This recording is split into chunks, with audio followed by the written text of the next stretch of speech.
Like and subscribe and click the bell icon to get new video updates.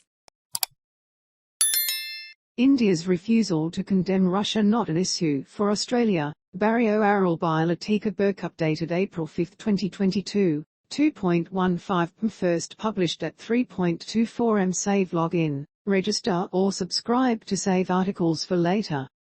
Share normal text size, larger text size, very large text size 30. View all comments. London. Barry O'Arrell, Australia's High Commissioner to India, says the Modi government's refusal to condemn Russia's invasion of Ukraine is not an issue for Australia. O'Arrell, a former Premier of NSW, made the remarks at an event in New Delhi for the Australia-India Institute, which is led by former Labor Senator Lisa Singh. Lisa Singh, CEO of the Australia-India Institute, and Barry O'Arrell, Australia's High Commissioner to India, at the Australia-India Institute. Australia has expressed concern about suggestions India could bypass Western sanctions imposed on Russia via a bespoke banking system to avoid curbs imposed on its use of SWIFT, and India has been forced to defend its decision to buy up cheap Russian oil. Asked whether India's perceived neutrality on Russia posed concerns for the newly revived Quad alliance, comprising Australia, the United States, India and Japan, O'Arrell said Australia opposed Putin's war but respected India's different stance.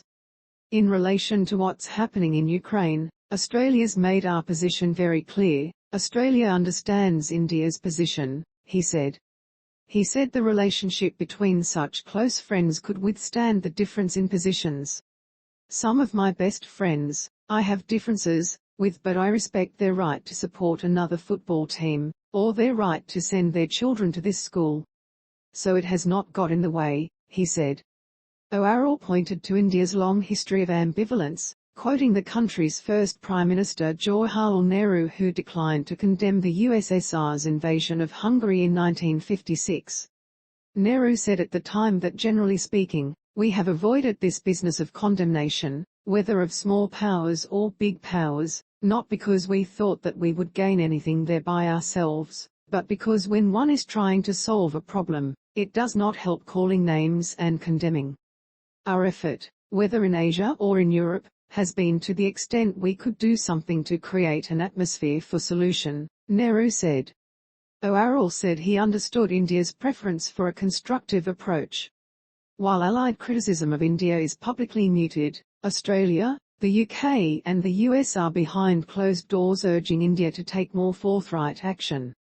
British Foreign Secretary Liz Truss visited New Delhi last week on the same day as her Russian counterpart Sergei Lavrov.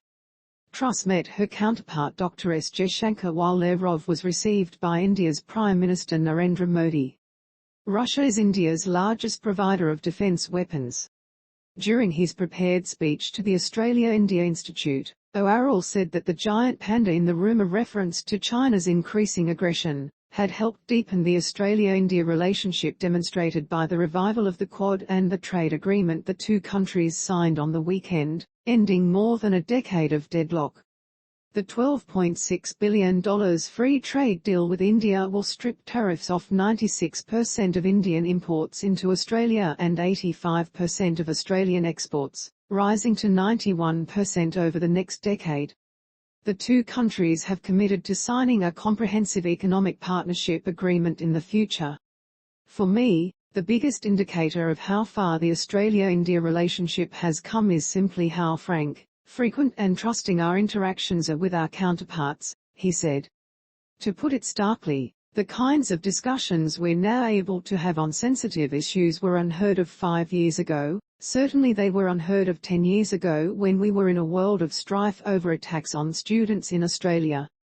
Even when issues arise we speak directly to each other as good friends do, he said.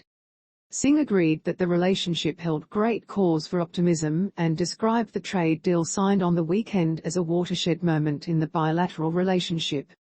Given the shifting geostrategic and geoeconomic trends, it is imperative our two countries come together like we have never come before, she said.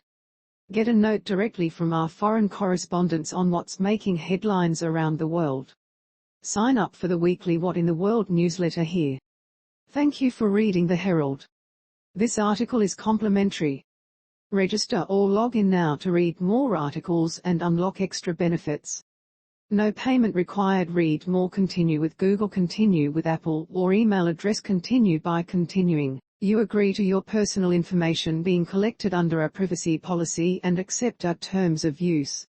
Hide content.